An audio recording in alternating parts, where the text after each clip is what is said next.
Okay, once again, another video, probably number 7 for the Surfside trailer here. The painting on the outside was done already, I don't know that. I am now working on the interior, and that includes these window frames that you're looking at right here. These are made out of solid wood, not plywood, not particle board. And I biscuit jointed them together, glued and clamped, and they are now primed and ready to go. So these are the interior window frames, right? And these will kind of go in here like this. They basically go in this part of the trailer here, around the window frame, right? I will glue them into place initially, just to hold them there, and then of course the screws from the outside will the stainless steel screws going through the aluminum window frames will go into this wood, and everything will be sandwiched.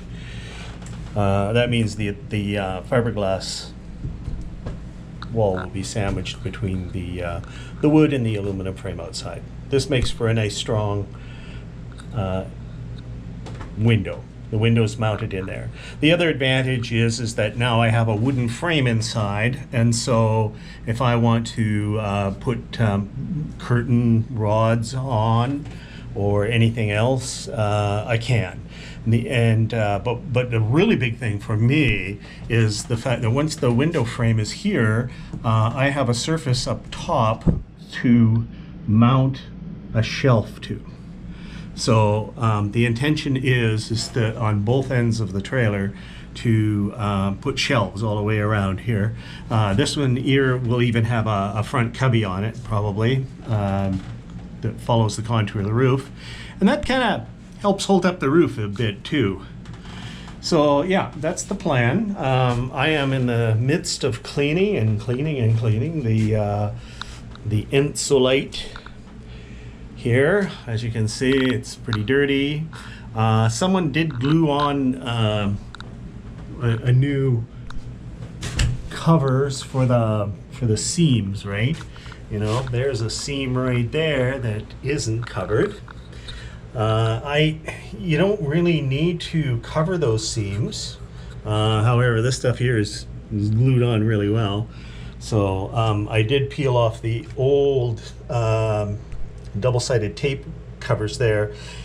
You can use acrylic latex caulking to very carefully fill in that gap. Once you paint it, and I will show you here in a minute, once you paint it, you know, you can barely notice it. So it'll be fine. I've also removed the Ensolite from the bottom part underneath the cabinets there. So I'm going to be using just like an undercoating for that area there. And also something you can see here is that the lino stops just at the edge of the cabinet in this trailer. I don't know, I think the lino's been replaced at one time. It's still ugly, and I'm ripping it up. But my new lino, I'm going to take it all the way out to the edge of the plywood, okay? It should be that way. Basically, that's inside the cabinet. You want to go and you want to put stuff in there or whatnot, then you'll be at least sitting on some lino. Here you can see the what we can call the pontoon, or the lower parts of the trailer here, where any moisture that gets into the trailer maybe runs down the wall, maybe the window happened to leak, or this is a hole for a taillight here. It's going to sit down in there. It's fiberglass. There are small drain holes. That's it. It's not going to harm anything. It's not going to harm the wood floor. It's not going to harm the trailer at all. So that goes all the way around here, and the water tank sits over here, and there's a drain where the little valve and the tube goes through for the water tank.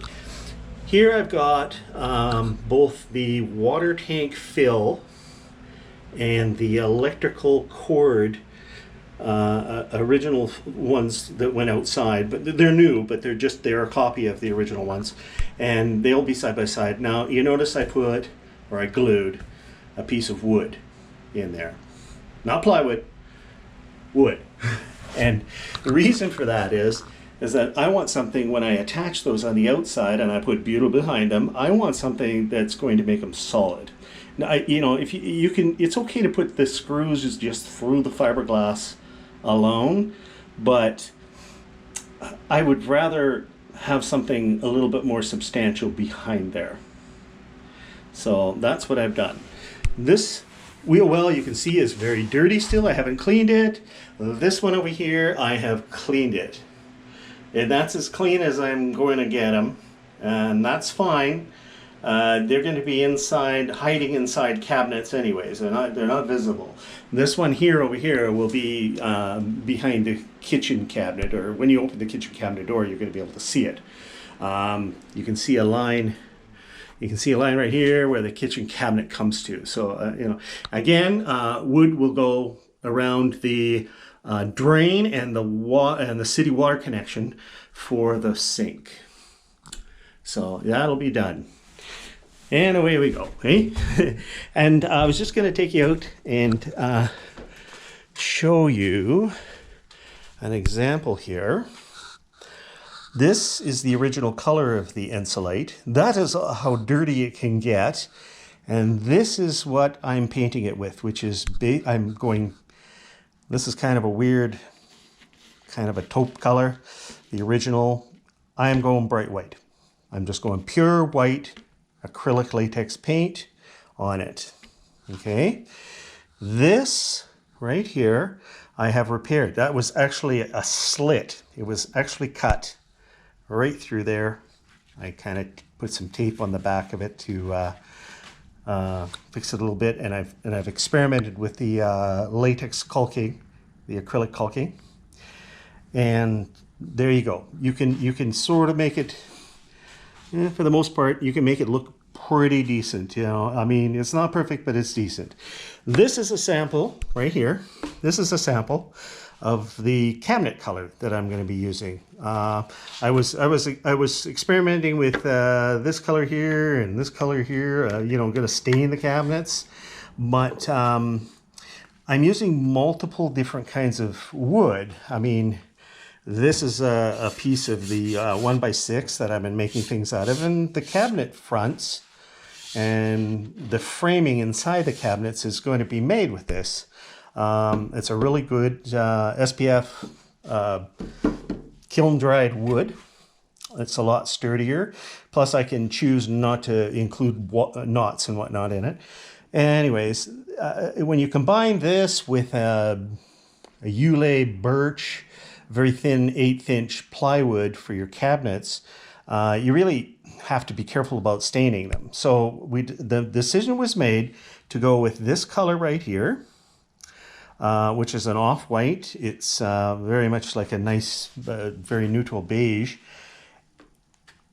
All the cabinets are going to be this color here. We may do something different with the doors, but I mean, this is primarily how the finish is going to be on the cabinets. It's very similar to our travel trailer that we have outside that we use, our personal travel trailer.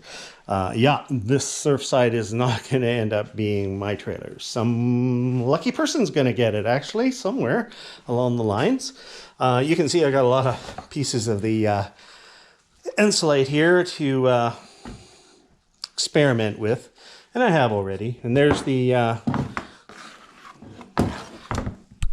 can of, the cartridge of acrylic, latex acrylic, 25 year. It's the better stuff, better quality stuff, interior, exterior.